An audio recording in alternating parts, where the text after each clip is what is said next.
daughter walked up and said, "You dishonored me," and she spit on him and kicked him in the face. And some of the women started kicking him, and the granddad basically just said, "Hey, y'all stop. He had enough."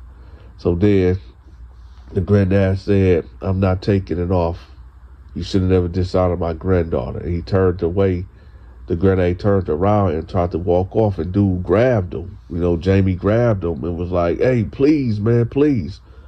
So the man turned around and said, "Don't you ever put your fucking hands on me." And he called him the N-word. And he said they let this big-ass dog out on him or whatever. And he hear the dog coming up, right? So he just turns around and boom, he bammed the dog. Welcome to another episode of the Donta Show Network Storytime. Oh shit, here we go again.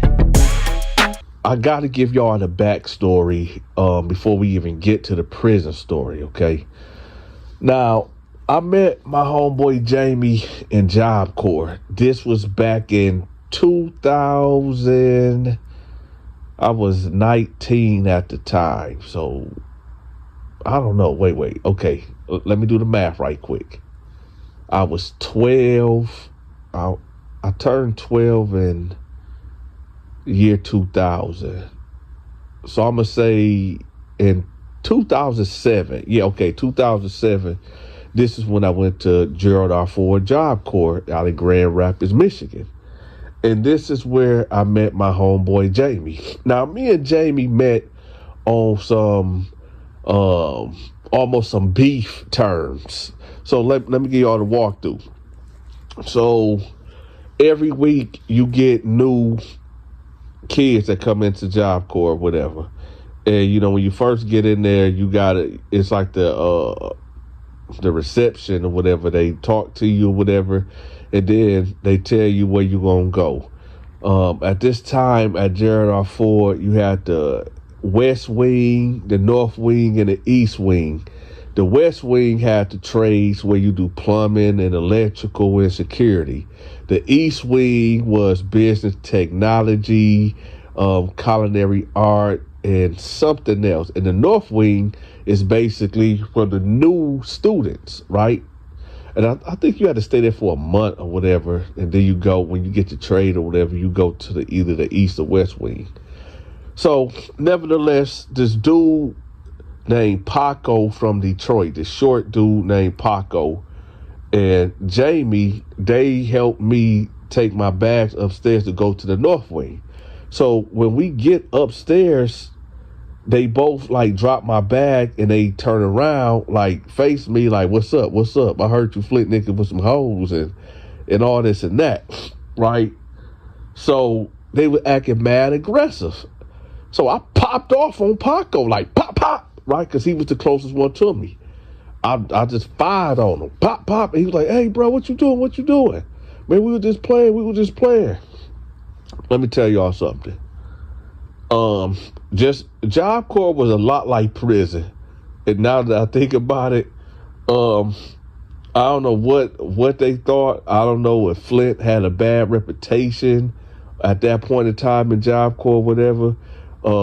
But hey, I wasn't going for it, so I popped off on Paco, and after that we became cool, right?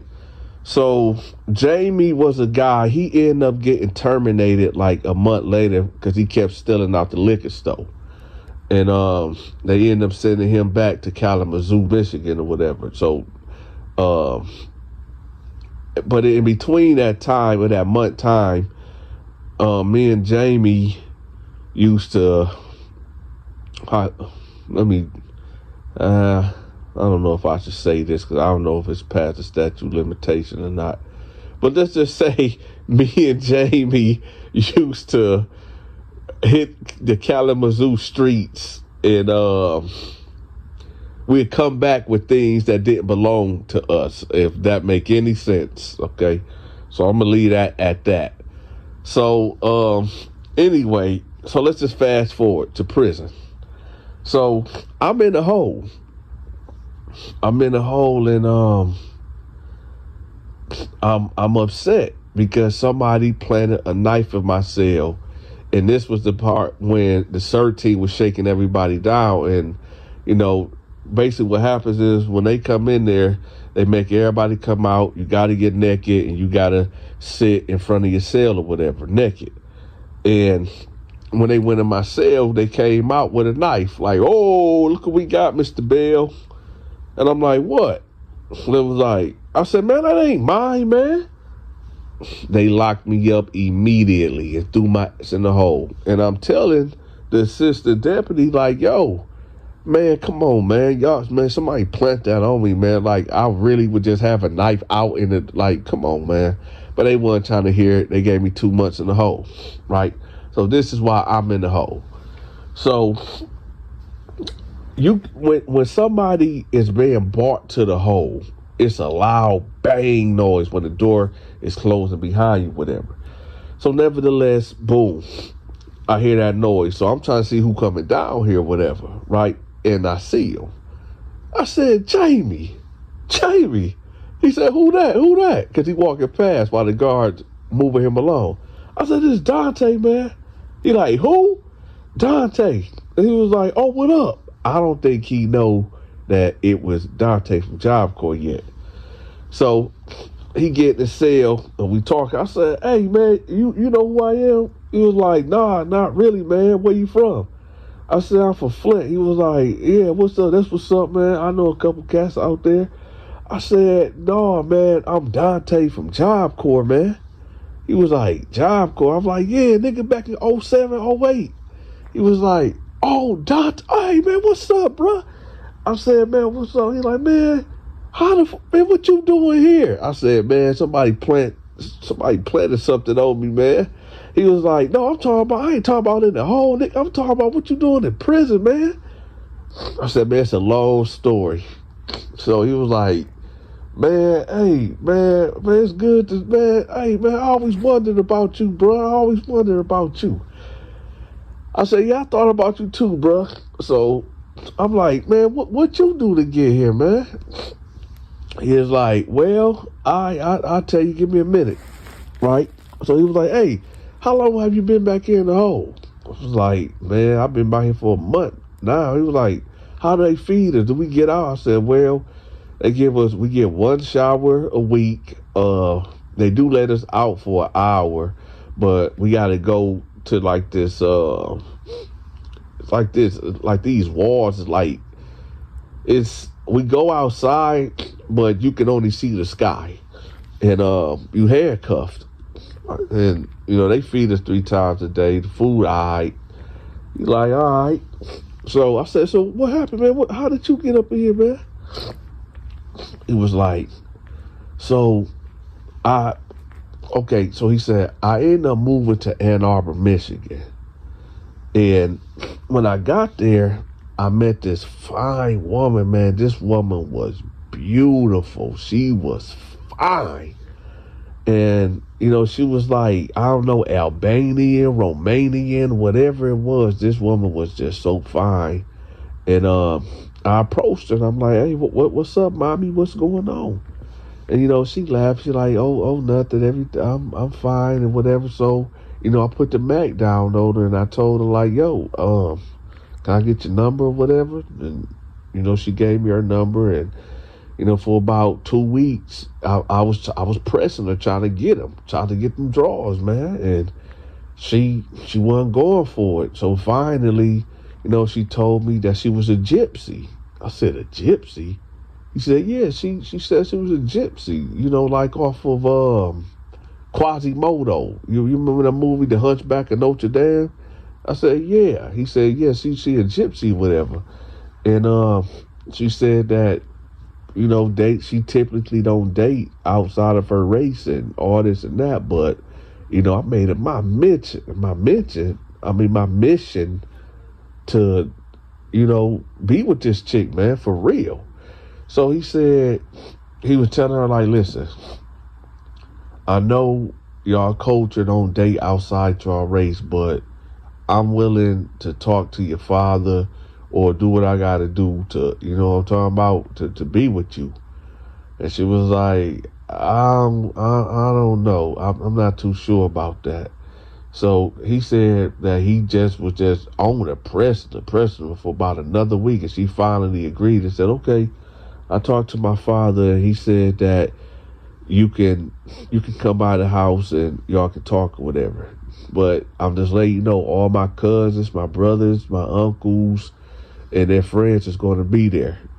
And he said, oh, okay, I ain't tripping about that. So he said that she gave him an address to this park or whatever. And when he pulled up, he seen about 40 motherfuckers out there. It was about 40 men, and maybe about 15 women, like the whole family was out there. And you talking about uncles, brothers, cousins, nephews, aunties, grandmas, granddads out there, right? So he said, dang, I guess she wasn't bullshitting when she said that, the whole family want to meet me and check me out, whatever. So he said he get out the car and he started walking over there towards her. And she was like, hey, y'all, this is my friend Jamie that I was telling y'all about. And they all just looked at him like, okay, what's up? So he was like, hey, this your father? She was like, this is my father right here. This is my granddad. He said, hey, my name is Jamie, and I'm friends with your daughter. And the dad was like, yeah, I don't like him. And Jamie was like, huh? He was like, yeah, I don't like you. And he was like, okay. So then everybody else was looking at him crazy, like. And then they all just started laughing, and he was like, oh man. So he said he felt real nervous, like they about to do something to him, but then they all started laughing. He was like, no, you okay, you're cool. So tell me about yourself. So he said he talking to them and letting them know that he's working and he ain't got no kids and what he want to do in life and how he's so in love with his daughter and everything. So the dad tell him like, yeah, all that sounds good. That's cool, but I'm just gonna tell you like this: don't fuck my daughter. He said, huh? He said, yeah, don't fuck my daughter. You gonna have to deal with us. So he was like, oh no, it ain't even like that. No, he lied. It is just like that, right? So, nevertheless, he like, okay, I'm gonna give you my blessing, man. I'm gonna give you my blessing, and you can date my daughter, but you better not get her pregnant, and y'all better be working on marriage. So he was like, okay, cool. That's what's up. That's cool. And so his daddy stepped forward and was like, hey, listen, like he said, we're gonna give you the blessing to date her, but don't make this blessing turn into a curse. He said, okay. Nevertheless, y'all, he goes off with the daughter. And he tell her like, man, that was intense, man. That shit was crazy, man. Y'all really roll like that? She was like, yeah, that's how it is. If you want to date one of us, you got to meet the whole family. He said, yeah, literally. So he tell her like, listen, so we together? And she was like, yeah, we together. They gave the blessing. So he told her, like, listen, let's go to my house. I want to talk to you about something. And she was like, all right, let's go. So when they got to the house, y'all, this is what happened. Now this story is going to take a dangerous turn. He said when they get to the house, first they were sitting in the living room talking, and they got to making out. And he said, like, it just went too far. Long story short, they making out. She telling him to stop at first, but then eventually she gave in and they ended up doing it. He said after they did it, she just started crying and crying uncontrollably. And he was like, what's wrong, man? He was holding her. She was like, oh, you dishonored me. You dishonored me and all this and that. And he was like, what you mean I dishonored you? I really want to be. She was like, no, you don't understand. You don't understand. we didn't supposed to do anything. And he was like, well, look, man, I'm your man. What you mean? She was like, no, you dishonor me. So she got up and left. So he like, what? She mean I dishonor her, man? This chick, man, whatever, man, whatever. So he said, man, F it. So he said he let the day go by or whatever. So he said he called and let her on that night. She ain't pick up. He said that he called it the next day. She ain't pick up. The third day, she didn't pick up. So he like, man, what the going on, man? All right, man, whatever, man. This chick bugging, man. F her, whatever, man. So he said on the fourth day he had a knock at the door, whatever.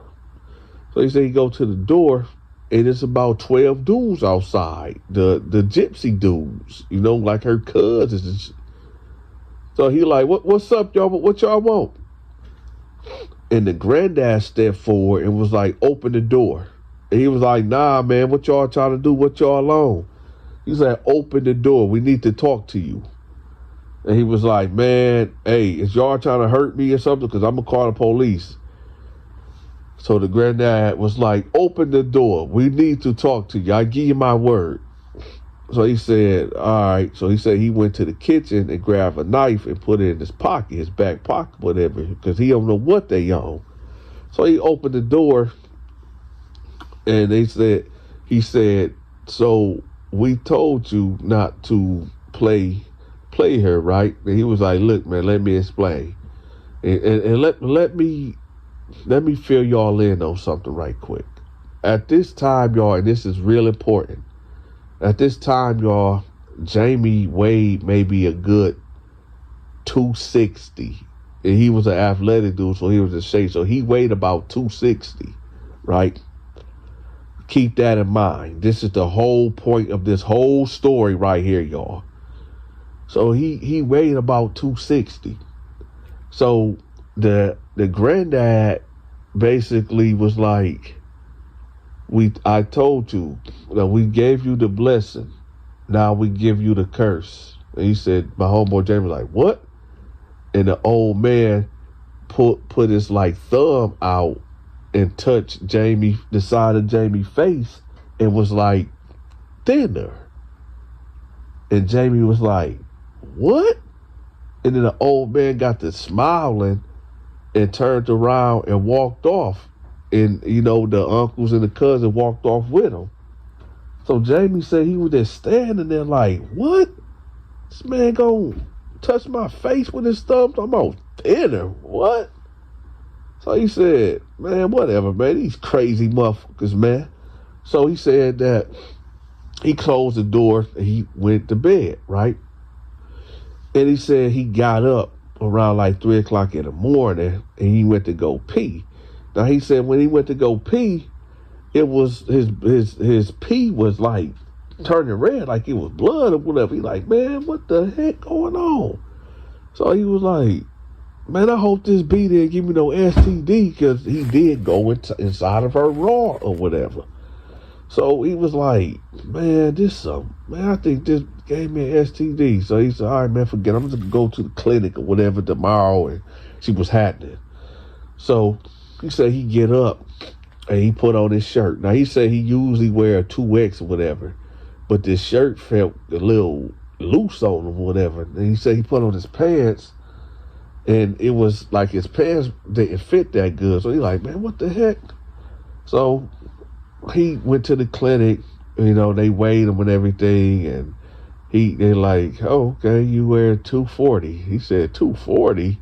Check that again. I usually wear like 260. I was like, no, you weigh 240, and, you know, we read the test and you healthy. He like, but when I was peeing, I felt like I was spitting out blood or whatever. It was like, well, you know how the doctors do it. They come up, they don't really know what's happening, but they'll take some bullshit that sound like medically right or whatever. So he like, nah, that ain't it. Nah, everything is fine. You're healthy. So he was like, all right, man, but I lost 20 pounds overnight though, really. And he was like, oh, well, okay, I guess. So he said he driving, And he said when he got back to his neighborhood, he seen the girl and like three of the male cousins standing at the top of his corner, right? So he ride past and they looking at him, and he like, what? So he rolled the window down, and she was like, yeah, you dishonored me. Now you gonna be dishonored. And he was like, man, fuck you. And then the cousins was like, what? And they was like, yeah, you finna get yours. And he was like, man, whatever, man, fuck y'all. So he said he started driving. He pulled up at his crib and went in the house. And he said that they were just standing in his front yard, right? So he said he came to the door, was like, hey, I'm gonna call the police, man, if y'all don't get the fuck out of here, man. And they was like, yeah, okay, we gonna see how you gonna feel in a couple days. We gonna see what it is in a couple days. He was like, man, fuck y'all or whatever. So he said they walked off, right? So he said he go in there and he started eating. He said he was really hungry. So he said he go in the refrigerator. He done made 2 ham sandwiches. He said he done warmed up a chicken pot pie. He done broke down some ramen noodles. And he said that, you know, he was just eating like a pig. And he was like, why am I so damn hungry? So he said he ended up going to sleep. Then when he woke up, he felt really weak, out of breath, fatigue, and everything. So he like, man, what the fuck is going on, right? So he said he go to the bathroom and he felt lightheaded. So he said when he looked in the mirror, he couldn't believe it. He said like he dropped so much weight, so he got on the scale. This dude went from 260 to 240 to 180. What? This dude done lost 60 pounds, y'all, overnight. So he's sitting there like, what the is going on, man? What the is going on? Man, what? So he said he just sit down on the toilet. He not using the bathroom. He just sit down on the toilet like, and then he kept getting up, looking in the mirror. He like, how the fuck I lose all this weight? Man. And so he said he started coughing, and he started coughing up blood, right? So he said that he ended up spitting the blood in the toilet and stuff. That he said he was just sitting there, that he thought about it when the old man came up to the door and touched him and said, thinner. So he said he sat there for a minute and he said, oh, I remember that Stephen King movie with that movie Thinner with when the white guy was getting some top from his wife and ended up hitting that gypsy dude's sister or whatever and taking her life, and he was a lawyer and he wanted the case or whatever, and they cursed him. So he said, man, that can't be real, man. That can't be real. This can't be real. So he said, man, I need to find out. I need to find out. I gotta go, man, because this what this shit seemed like it is. Right? So he said that he calling the girl, calling the caller. She ain't answering the phone. So he finally get through. And he said, hey, listen, man, I need to talk to your people, man, talk to your dad, man. I'm messed up, man. I'm really messed up. I need to talk to him, man. I think they cursed me. And then granddaddy was like, you dishonored my grandbaby. And he like, I'm sorry, man. I'm so sorry, man. Can I pull up on you and talk to you, man? I'm sorry. He said, yeah, come to this location. So he said he get in the car, he go there. And he said they all out there, you know, and when he pull up, everybody get quiet, they watching him, right? And he see, right, this is the scene. It's about 50 men out there, maybe about 40 women and a lot of kids running around, right? So he said he get out there and he sees them. And he's walking towards them, and then he just dropped to his knees to the granddad, but like, please, man, could you take this off, man? I'm sorry, right? So the daughter walked up and said, "You dishonored me," and she spit on him and kicked him in the face. And some of the women started kicking him, and the granddad basically just said, "Hey, y'all stop. He had enough." So then the granddad said, "I'm not taking it off. You should have never dishonored my granddaughter." And he turned away. The granddad turned around and tried to walk off, and dude grabbed him. Jamie grabbed him and was like, "Hey, please, man, please." So the man turned around and said, "Don't you ever put your fucking hands on me." And he called him the N-word. "Don't ever put your fucking hands on me." And he spit on him, and he said, you think what you going through right now is bad? Just wait until tomorrow. And then he said that he felt like his stomach churning, right? So then my homie Jamie said that he walked off, right? And he turned around and was like, "Please, can you just take this off, man? I'm sorry for dishonoring her." So he was like, nah.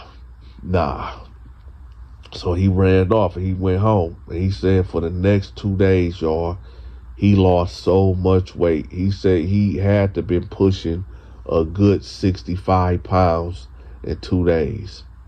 He said he looked like a person that got that pack.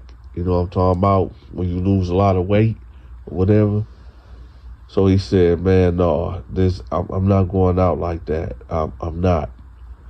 So he said he called one of his homeboys from Detroit. They came to Ann Arbor, and they gave him a piece of steel or whatever. And his plan was to go out there and basically put the gun to the guy's head and tell him to uncurse him or whatever. Nevertheless, he go out there. He ended up seeing the old man, and he put that thing to his dome piece. And he told him like, "Hey man, take this curse off me, man. Take this curse off me." And he was like, the old man was like, "You know what? You got a lot of balls. So you know what? I'm gonna take it off you or whatever. But when I take it off you, you only got 1 minute to get from here to your car and go, or we're going to kill you." He was like, just take it off. Just take it off. So he said, okay. He said, it's done. He said, go. So Jamie said he just started running, but he was falling because he was so weak and fatigued or whatever. And he said he got maybe 7/4 of a way to his car right there. And he said they let this big ass dog out on him or whatever. And the dog, he hear the dog coming up, right? So he just turns around and boom, he bammed the dog, right? Boom. And he said that the granddaddy turned back around because he thought like, oh, he shot my dog or whatever. And he was like, y'all get him. And everybody started running out towards him or whatever. So he said he got up and he got in the car basically. It took a lot for him to get in the car. So he said they banging on the door, banging on the window, telling him to come out, get out, right? And he said he took off, he got up out of there, right? So he said he ended up getting a hotel for the next 3 days. He said that he started getting his strength back, he started getting his weight back or whatever. And he was like, man, this shit is crazy, man. So I said, okay, so what happened? What happened? He said, that was it, man. Dude took the curse off me, and I said, how the fuck you end up in prison? He said, oh, well, I end up killing him. I said, wait, what you mean? He said, yeah, man, they kept harassing me, man, for killing their dog, and I guess he wanted his get back, and they just kept harassing me. They kept showing up every place I was at, and I damn sure wasn't letting them go touch me. And one day, I was at the Dollar Tree, and he popped up. The granddaddy popped up with like 2 other guys, and they tried to, corner me in this aisle, and I was not about to let them touch me. So I had a knife. I keep a knife on me. I pulled the knife out, and I stabbed him a couple times and got up out of it, because I'll be damned if niggas gonna curse me again. So they ended up giving me 30 years. I said, damn, for real? He said, yeah. I said, man, that's crazy. I said, so that gypsy stuff really real, huh?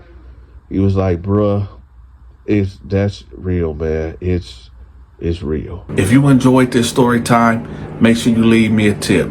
Also, if you forgot to hit the like button, make sure y'all smash that like button and share this video and hype the video. Make sure y'all check out my Amazon wish list. I got some items in there that I need purchased. So y'all make sure y'all look out for y'all big partner. If you can't get enough of these stories, I made another channel. I'm gonna have that link pinned at the top of the comment section too and in the description. Until next time, take care.